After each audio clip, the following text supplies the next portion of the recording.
Hi friends, welcome to SRIS academy. இந்த வீடியோவில் Indian பாலிட்டியில் வந்து சமத்துவம் பெறுதல் அப்படிங்கிற டாப்பிக்கை பற்றி பார்க்க போகிறோம். 6th ஸ்டாண்டர்ட் சோஷியல் சயின்ஸ் புக்கில் இருக்கிற டாபிக் இது. ஓகேவா, வாங்க படிக்கலாம். ஏற்கனவே வந்து பன்முகத்தன்மையினை அறிவோம் அப்படின்னு சொல்லி ஒரு டாபிக் பார்த்துருப்போம். அதில் வந்து இந்தியா எப்படி வேற்றுமையில் ஒற்றுமை இருக்க நாடாக இருக்குது அப்படிங்கிறத பற்றி பார்த்தோம். ஸோ இந்த யூனிட்ல என்ன பார்க்க போகிறோம் அப்படின்னா சமத்துவம் பெறுதல். அதாவது இப்படி பன்முகத்தன்மை அப்படிங்கிற கான்செப்ட் வந்து எப்பவும் ஏற்றுக்கொள்ளப்படுறதா இல்லாமல் இருக்குது. ஓகேவா, அதனால மக்கள் என்ன பண்ணுறாங்க, அவங்கள்ட்டேருந்து வேறுபடுற மக்கள்கிட்ட வந்து பகையா அந்த உணர்வை கொண்டிருக்காங்க. ஸோ இந்த மாதிரி பகைமை எண்ணம் வந்து சமூகத்தில் பதற்றத்துக்கு வழிவகுக்குது. அந்த எண்ணங்கள் தான் பாரபட்சத்துக்கு இட்டு செல்லுது அப்படின்னு சொல்கிறாங்க. ஃபர்ஸ்ட் கான்செப்ட் வந்து முன்முடிவு இல்லை பாரபட்சம் அப்படின்னு சொல்லலாம். பாரபட்சம் அப்படிங்கிறது வந்து மற்றவங்களை பற்றி எதிர்மறையான அல்லது தாழ்வான கருத்தாக கொண்டிருக்கிறது தான் வந்து பாரபட்சம். முன்முடிவு அப்படின்னாலும் பாரபட்சம்னாலும் ஒன்று தான். முன்முடிவு அப்படின்னா அவங்கள பற்றி தெரிஞ்சுக்காமலேயே அவங்கள பற்றி ஒரு முன்முடிவு எடுக்கிறது. இவங்க இப்படி தான் அப்படின்னு சொல்லி ஒரு டிசைட் பண்ணிக்கிறதா வந்து முன்முடிவு இல்லை பாரபட்சம். மக்கள் வந்து தவறான நம்பிக்கைகளையும் கருத்துக்களையும் கொண்டிருக்கும் போது தான் இந்த பாரபட்சம் அப்படிங்கிறது ஏற்படுது. ஓகேவா, ஏன்னா ஒவ்வொருத்தருக்கும் நம்பிக்கைகள், அவங்க வாழ்கிற பகுதிகள், நிறம், மொழி, உடை இந்த மாதிரி பலவற்றை அடிப்படையாக கொண்டிருக்கிறதுனால பாலின ரீதியாக, இன ரீதியாக, வர்க்க ரீதியாக, மாற்றுத்திறனாளி மீது மற்றும் பிறவற்றினர் வந்து இந்த பாரபட்சங்கிறது ஏற்படுது. ஓகேவா, இப்போ ஒரு எக்ஸாம்பிளுக்கு காமனாக சொல்லணும் அப்படின்னா, இப்போ கிராமப்புற மக்களை பார்த்து நகர்ப்புற மக்களோட மனப்பான்மை எப்படி இருக்குது அப்படின்னு பார்த்தீங்கன்னா பாரபட்சம் காட்டுறதா இருக்குது. நகர்ப்புற மக்கள் தான் வந்து நாகரிகமானவங்க, நடத்தையானவங்க அப்படின்னு நினைக்கிறதுங்கிறது வந்து ஒரு பாரபட்சமான முடிவு, முன்முடிவுன்னு சொல்லலாம். இந்த பாரபட்சம் அப்படிங்கிறது உருவாகிறதுக்கான காரணிகள் என்ன அப்படின்னு பார்த்தீங்கன்னா, சமூகமயமாக்கல், நிர்ணயிக்கப்பட்ட நடத்தை, பொருளாதார பயன்கள், சர்வாதிகார ஆளுமை, இன மைய கொள்கை, கட்டுப்பாடான குழு அமைப்பு மற்றும் முரண்பாடுகள். இது பாரபட்சம் இல்லை முன்முடிவுங்கிற கருத்து. நெக்ஸ்ட் வந்து மாறா கருத்து. மாறா கருத்து அப்படிங்கிறது வந்து முன்முடிவு, அந்த பாரபட்சங்கிறது வந்து வலுவாக இருக்கும்போது மாறா கருத்துங்கிற கான்செப்ட் உருவாகுது. உங்களோட கருத்துலேருந்து நீங்கள் மாறிக்கவே மாட்டீங்க அப்படிங்கிற மாதிரி. ஸோ தவறான கண்ணோட்டம் அல்லது ஏதோ ஒன்றை பற்றிய தவறான கருத்து அப்படிங்கிறதான் வந்து மாறாத கருத்து அப்படின்னு சொல்கிறாங்க. இப்போ எக்ஸாம்பிளுக்கு வந்து பெண்கள் வந்து விளையாட்டுக்கு உகந்தவங்க இல்லை அப்படின்னு சொல்கிறது வந்து ஒரு முன்முடிவு கொள்வது. ஓகேவா, இப்போ இந்த மாறாத்தன்மை எப்படி வருது, சின்ன வயசுலேருந்தே குழந்தைகளுக்கே வந்து தெரியப்படுத்திட்டு வராங்க. இப்போ ஒரு எக்ஸாம்பிளுக்கு என்ன சொல்கிறாங்க, ஒரு பையனுக்கு வந்து கண்ணில் பால் பட்டுருச்சான், அவன் அழுகுறானா, அதனால அவனை சுற்றி இருந்து பார்க்குற ஃப்ரெண்ட்ஸ் எல்லாம் சிரிக்கிறாங்களாம். ஏன் சிரிக்கிறாங்கன்னா, பெண்கள் தான் அழுவாங்க, ஆண்கள் அழக்கூடாது அப்படின்னு சொல்லி ஒரு பொதுவான கருத்தை வந்து வலியுறுத்திருக்காங்க. அப்போது இதில் என்ன ஆகுது, பெண்கள் அழுவாங்க, பாலின அடிப்படையில் வந்து ஒரு மாறா கருத்தை வந்து திரைப்படங்கள், விளம்பரங்கள் மற்றும் தொலைக்காட்சி இந்த மாதிரி எல்லாத்தையுமே வந்து சித்தரிக்கப்படுது அப்படின்னு சொல்கிறாங்க.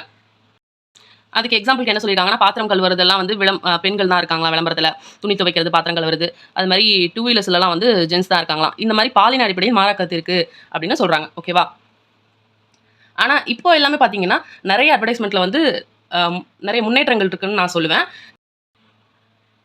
எக்ஸாம்பிளுக்கு பார்த்தீங்கன்னா, இந்த ஒரு ஷாம்பு ஆடில் வரும், ஸ்ட்ராங்காக ஆகணும் அப்படின்னு சொன்னோடனே ராஜா மாதிரியா அப்படின்னு அந்த பொண்ணு கேட்கும். அவங்க அம்மா சொல்லுவாங்க இல்லை ராணி மாதிரி அப்படின்னு சொல்லுவாங்க. அதுபோல் இன்னொரு பாத்திரம் கழுவுற அடுக்கு வரும், அதுக்கு வந்து ஒரு பையனுக்கு அவங்க பாட்டி சொல்லுவாங்க அவனோட இண்டிபெண்டன்ஸ் டேவை அவன் கொண்டாடுறான் அப்படின்னு சொல்லுவாங்க. அண்ட் ஈவன் இந்த பூஸ்ட்லாம் கூட பார்த்தீங்கன்னா கேம் வந்து ஆண்கள் பெண்கள் சம்மந்தப்பட்டது இல்லை, ஸ்டாமினா சம்மந்தப்பட்டது அப்படின்னு சொல்லுவாள். ஸோ இப்போ எல்லாத்துலேயுமே வந்து மக்களோட திங்கிங்கும் அட்வான்ஸ்டாக போயிட்டு இருக்கு, அதை நினச்சி நம்ம சந்தோஷப்பட்டுக்கலாம். ஓகேவா, ஃபைன், வாங்க நெக்ஸ்ட் புக்கில் இருக்க டாபிக் போகலாம். சமத்துவமின்மை மற்றும் பாகுபாடு. சமத்துவமின்மை அப்படிங்கிறது வந்து என்னென்னா, ஒருத்தர் மற்றவங்கள பாகுபாட்டோட நடத்துறது தான். இதில் வந்து என்னென்னா ஜாதி ஏற்றத்தாழ்வு, மத சமத்துவமின்மை, இன வேறுபாடு, பாலின வேறுபாடு, இது எல்லாமே வந்து தாழ்வுகளுக்கான பாகுபாட்டை வளர்க்குது. ஓகேவா, மக்களுக்கு எதிர்மையான செயல்களை தான் வந்து பாகுபாடு அப்படின்னு சொல்கிறாங்க. ஸோ இங்கே சமத்துவமின்மை, தீண்டாமை இந்த மாதிரிலாம் வருது. ஸோ வெள்ளை நிற நபர்கள்டேருந்து கடுமை வண்ண நிறுத்தர்களை வந்து வேறுபாடாக நடத்துறது, நிறம், ஜாதி, பாலினம், மதம் போன்றவற்றை அடிப்படையில் உரிமைகள், வாய்ப்புகள், சமத்துவ நிலை இது எல்லாமே மறுக்கப்படுறது, இது எல்லாமே வந்து பாகுபாடுகள் அப்படின்னு சொல்கிறாங்க. இனவெறிக்கு முடிவு. தென்னாப்பிரிக்காவோட முன்னாள் அதிபராக இருந்த நெல்சன் மண்டேலா அவர்கள் 27 ஆண்டுகள் ஜெயிலில் இருந்ததுக்கு அப்புறமா 1990 விடுதலை ஆகிறாரு. அதுக்கப்புறம் தென்னாப்பிரிக்காவில் இருந்த இன நிறவெறிக்கு முடிவு கட்டுறாரு. ஓகேவா, எந்த ஒரு குடிமகனுக்கும் எதிராக மதம், இனம், ஜாதி, பாலினம், பிறப்பிடம் என்ற அடிப்படையில் பாகுபாடு காட்டக்கூடாது அப்படின்னு சொல்லி இந்திய அரசியலமைப்பு சட்டப்பிரிவான 15(1) அறிவுறுத்துகிறது. நெக்ஸ்ட் வந்து ஜாதி பாகுபாடு. இந்தியாவில் சமத்துவமின்மை வரதுக்கான முக்கியமான காரணம் ஒன்று வந்து பார்த்திங்கன்னா இந்த ஜாதி முறை. இது எப்படி வந்துச்சு அப்படின்னு பார்த்தீங்கன்னா, வேதகால ஆரிய சமூகத்தில் வந்து இந்த வர்ண அமைப்பு வந்து பின்பற்றப்பட்டது. ஸோ இதில் ஜாதி படிநிலை வந்து வந்துச்சு. தொழில் அடிப்படையில் வந்து சமூக பிரிவினைகள் இருந்துச்சு. ஓகேவா, பிறப்பு அடிப்படையிலையும் தொழில் அடிப்படையிலையும் வந்து ஜாதி பிரிவுகளாக இருந்துச்சு. ஸோ இதனால தான் வந்து இந்த ஜாதி பாகுபாடு அப்படிங்கிற கான்செப்ட் வந்து அதிகமாக வந்தது. இந்த ஜாதி ஒடுக்குமுறையிலிருந்து பலர் வந்து போராடி வந்திருக்காங்க. குறிப்பாக தாழ்த்தப்பட்ட சமூகத்திலிருந்து வந்து BR அம்பேத்கர் அவர்கள் அனைத்து குடிமக்கள் மத்தியிலும் சமத்துவத்தை உறுதிப்படுத்தணும் அப்படின்னு சொல்லி ஜாதி முறையை ஒழிக்கணும் அப்படின்னு சொல்லி தீவிரமாக போராடினவரில் B.R. அம்பேத்கர் ஒருத்தர். So B.R. அம்பேத்கர் அவர்களை பார்க்கலாம். இவரை வந்து பாபா சாஹேப் அப்படின்னு சொல்லி பிரபலமாக அழைச்சாங்க. இந்தியா சட்ட நிபுணராக இருந்திருக்காரு, பொருளாதார நிபுணராக இருந்திருக்காரு, அரசியல்வாதியாகவும் சமூக சீர்திருத்தவாதியாகவும் இருந்திருக்காரு. 1915 வந்து பார்த்தீங்கன்னா MA பட்டம், 1927 கொலம்பியா பல்கலைக்கழகத்தில் PhD பட்டம் வாங்கியிருக்காரு. அதுக்கு முன்னாடி லண்டனில் வந்து DSc பட்டத்தையும் வாங்கியிருக்காரு. இந்திய அரசியலமைப்பு நிர்ணய சபையோட வரைவு குழு தலைவராக இருந்திருக்காரு. இந்திய அரசியலமைப்பின் தந்தையாக கருதப்படுகிறார் டாக்டர் B.R. அம்பேத்கர். சுதந்திர இந்தியாவின் முதல் சட்ட அமைச்சராக பணியாற்றிருக்காரு. 1990ஆம் ஆண்டு இவர் இறந்ததுக்கு அப்புறமா இவருக்கு பாரத ரத்னா விருது வழங்கப்பட்டிருக்கு. பாலின பாகுபாடு நெக்ஸ்ட் பார்க்கலாம். பாலின பாகுபாடு என்பது ஆண்கள் மற்றும் பெண்களுக்கு இடையே நிலவும் உடல்நலம், கல்வி, பொருளாதாரம் மற்றும் அரசியல் சமத்துவமின்மை அப்படிங்கிற கான்செப்டை குறிக்குது. குறிப்பாக பார்த்தீங்கன்னா பெண்களுக்கு உயர்கல்வி போகிறதுக்கே வந்து அனுமதி இல்லாமல் இருந்தது ஒரு காலத்தில். ஓகேவா, அவங்கவுங்க விரும்புகிற வாழ்க்கையை தேர்ந்தெடுக்க அனுமதி இல்லாமல் இருக்கிறாங்க, திருமணத்தில் தள்ளப்படுறாங்க. சில குடும்பங்களில் வந்து பார்த்தீங்கன்னா ஆண் பிள்ளைகள் வந்து நவீன ஆடைகள் போட்டுக்கலாம், ஆனால் பெண் பிள்ளைகள் போடக்கூடாது இருந்திருக்கு. இப்போ ஓரளவு எல்லாமே காலம் மாறி இருக்கு. ஆனாலும் இந்த பாகுபாடு இருக்கிற இடங்களும் உண்டு. ஓகேவா, நெக்ஸ்ட் மத பாகுபாடு. மதம் சார்ந்த பாகுபாடு அப்படிங்கிறது வந்து என்னன்னா, நம்பிக்கையின் அடிப்படையில் ஒரு தனி நபரின் மீதோ அல்லது ஒரு குழுவினர் மீதோ சமத்துவமின்றி நடத்துவது, அதுதான் வந்து மத பாகுபாடு அப்படின்னு சொல்றாங்க. நம்ம அரசியலமைப்பு சட்டம் வந்து நமக்கு அனைவருக்கும் சமத்துவம் அப்படிங்கிற கான்செப்ட் தான் கொடுக்குது. ஸோ எந்த காரணத்துக்காகவும் இந்த சமத்துவம் மறுக்கப்படக்கூடாது. சமூக பொருளாதார சமத்துவமின்மை. சமூக பொருளாதார தளத்தில் வளர்ச்சியின் பயன்கள் சமமாக பரவுவதில்லை. ஓகேவா, இதனால குறைவான தொழில் வளர்ச்சி, குறைவான வேளாண் உற்பத்தி, குறைவான மனித மேம்பாடு, இது எல்லாமே வந்து குறைந்த வருவாய் மாற்றங்களுடன் தொடர்புடையா இருக்கு. இதெல்லாம் வந்து குறைந்த வருவாய் மாற்றங்களும் தொடர்புடையா இருக்கு. அதே மாதிரி கல்வி அறிவு குறைந்த விகிதமும் வந்து பார்த்தீங்கன்னா குறைவான பாலின விகிதத்தோட காணப்படுது அப்படின்னு சொல்றாங்க. இப்போ இந்த சமத்துவமின்மை மற்றும் பாகுபாட்டை எப்படி நீக்கலாம், அதுக்கு தீர்வுகள் என்னென்ன அப்படின்னு சொல்லியிருக்காங்கன்னு பார்க்கலாம். எல்லாருக்குமே தரமான உடல்நலமும் கல்வியும் வந்து கிடைக்கணுமா. ஓகேவா, நெக்ஸ்ட் பாலின பாரபட்சத்தை பற்றி எல்லாரும் தெரிஞ்சுக்கணும். பாலின ஏற்றத்தாழ்வுகளை அகற்றுவதற்காக பொதுவாழ்வு மற்றும் நிறுவனங்களில் வந்து பார்த்திங்கன்னா பெண்களின் திறன்களை வெளிப்படுத்துறது, மற்ற மதங்களை பற்றி தெரிஞ்சுக்கிற ஒரு வெளிப்படையான மனநிலை வச்சுக்கணும், எல்லாரும் ஒன்றா உட்காந்து சாப்பிடணும், பலதரப்பட்ட மக்களிடம் இணங்கி இருக்கிறது, சட்டங்களை முறையாக நடைமுறைப்படுத்துதல். ஓகேவா, எழுத்தறிவு விகிதம்ங்கிறது 2011ஆம் ஆண்டோட கணக்கெடுப்பு படி பார்த்தீங்கன்னா கன்னியாகுமரி அதிகமாக இருக்குது, 92.14%. தருமபுரி வந்து குறைவாக இருக்குது, 64.71% இருக்குது. நெக்ஸ்ட் பாலின விகிதம் 2011ஆம் ஆண்டு கணக்கெடுப்பு படி பார்த்தீங்கன்னா, பாலின விகிதம்னா என்னன்னா 1000 ஆண்களுக்கு எவ்வளோ பெண்கள் இருக்காங்க அப்படிங்கிற கணக்கெடுப்பு. ஓகேவா, இது அதிகமாக இருக்குது அப்படின்னு பார்த்தீங்கன்னா நீலகிரியில் 1000 ஆண்களுக்கு 1041 பெண்கள் இருக்காங்க. தருமபுரியில் குறைவாக இருக்காங்க, 1000 ஆண்களுக்கு 946 பெண்கள் இருக்காங்க, அந்த கணக்கு. ஓகேவா, இதுதான் பாலின விகிதம். இந்திய அரசமைப்பு மற்றும் சமத்துவம். ஒரு அரசியல் அமைப்பு அப்படிங்கிறது என்ன அப்படின்னா, ஒரு நாட்டோட நிர்வாகத்தை வழிநடத்துகிற விதிகள் மற்றும் விதிமுறைகளோட தொகுப்பு தான் வந்து அரசியல் அமைப்பு. ஸோ இந்திய அரசியலமைப்பில் பார்த்தீங்கன்னா 14வது பிரிவில் என்ன சொல்கிறாங்கன்னா, சட்டத்திற்கு முன் அனைவரும் சமம் அப்படின்னு சொல்கிறாங்க. பகுத்தறிவுக்கு ஒவ்வாத பாகுபாடுகள் வந்து கடைபிடிக்கப்படக்கூடாது அப்படின்னு சொல்கிறாங்க.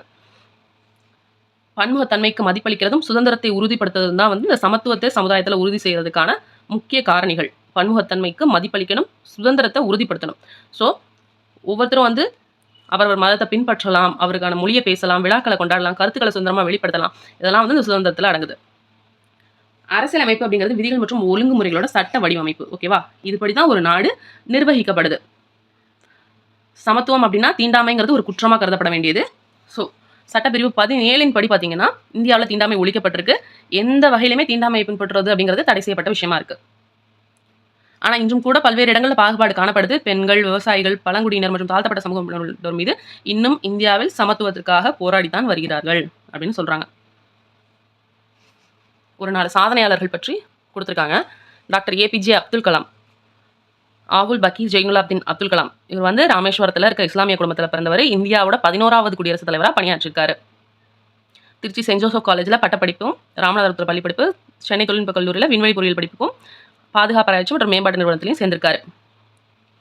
இளமையிலேயே வந்து வறுமையில் வாடிய குடும்பத்தை சேர்ந்து செய்தித்தாள்களை வந்து விற்பனை செஞ்சு படிச்சிருக்காரு. 1997 வந்து பாரத ரத்னா விருது வழங்கப்பட்டிருக்கு. இவர் எழுதிய நூல்கள்லாம் பார்த்தீங்கன்னா இந்தியா 2020, அக்னி சிறகுகள், எழுச்சி தீபங்கள், தி லூமினஸ் பார்க், மிஷன் இந்தியா. இவரோட சிறந்த பணியினால இவரை இந்தியாவின் ஏவுகணை மனிதர் அப்படின்னு சொல்கிறோம். திரு விஸ்வநாதன் ஆனந்த் சென்னையில் ஒரு நடுத்தர குடும்பத்தில் பிறந்தவர். இவங்க அம்மாவுக்கு வந்து சதுரங்க விளையாட்டில் ரொம்ப ஆர்வம் இருந்ததுனால இவரோட 5 வயதிலேயே இவருக்கு கற்றுக் கொடுத்துருக்காங்க. ஸோ 14வது வயதில் வந்து உலக இளையவர் சதுரங்க போட்டியில் சாம்பியன் பட்டம் வென்றிருக்காரு. 2000, 2007, 2008, 2010, 2012 இந்த ஆண்டுகள் எல்லாத்துலேயுமே சதுரங்க விளையாட்டின் உலக சாம்பியனாக இருந்திருக்காரு. 1988 இந்தியாவோட முதல் கிராண்ட் மாஸ்டர் ஆயிருக்காரு. ராஜீவ்காந்தி கேல் ரத்னா விருது 1991-92 பெற்ற முதல் வீரர் விஸ்வநாதன் ஆனந்த். ஓகேவா? இவர் 2007 நாட்டின் 2வது உயரிய விருதான பத்ம விபூஷன் விருதை பெற்றிருக்கார். செல்வி சே இளவழகி. சென்னை வியாசர்பாடி பகுதியில் ஒரு ஏழ்மையான குடும்பத்தை சேர்ந்த பெண் இவங்க. இவங்களோட தந்தை ஒரு ஆட்டோ ஓட்டுநர். 2008 வந்து பார்த்தீங்கன்னா பிரான்ஸில் கேனஸ் நகரில் வந்து கேரம் சாம்பியன் படத்தை வென்றிருக்காங்க. அதே வருஷம் வந்து தேசிய கேரம் சாம்பியன் போட்டியில் வந்து முந்தைய உலக சாம்பியனான ரேஷ்மி குமாரியை தோற்கடிச்சு இவங்க ஜெயிச்சிருக்காங்க. சே இளவழகி. திரு மாரியப்பன் தங்கவேலு. சேலம் மாவட்டத்தில் பிறந்தவங்க. ஒரு செங்கல் சூளையில் வேலை செஞ்சுருக்காங்க. காய்கறி விற்பனை செஞ்சு வேலை செஞ்சுருக்காங்க. இவங்களுக்கு வந்து ஒரு விபத்து காரணமாக வலது காலில் அடிபட்டிருக்கு. ஸோ என்ன பண்ணியிருக்காங்க அப்படின்னா 2016 ரியோ பாராலிம்பிக்கில் ஆண்கள் உயரம் தாண்டுதல் T42 போட்டியில் வந்து 1.89 மீட்டர் உயரம் தாண்டி தங்கப்பதக்கம் வென்றிருக்காரு. நான் பிற மாணவர்களிடம் வேறுபாடு கொண்டவன் என்று நினைத்ததில்லைன்னு சொல்றாரு. ஸோ இந்த 4 சாதனைகளையும் கொடுத்துட்டு எதுக்காக இவங்களுக்கு கொடுத்துருக்கோன்னு சொல்றாங்க பாருங்க. மேற்கண்ட சாதனையாளர்கள் பல்வேறுபட்ட பின்புலத்தில் இருந்து பிறந்து பிரச்சனைகளை சந்தித்து வாழ்வில் சாதனை படைத்துள்ளார்கள் அப்படின்னு காட்டியிருக்காங்க. ஓகேவா? சமத்துவம் பெறுதல் டாபிக் முடிஞ்சிச்சு. ஹோப் இந்த வீடியோ உங்களுக்கு யூஸ்ஃபுல்லாக இருந்திருக்கும்னு நினைக்கிறேன். தொடர்ந்து நம்ம சேனலில் பாருங்கள். நல்லா படிங்க. Happy learning.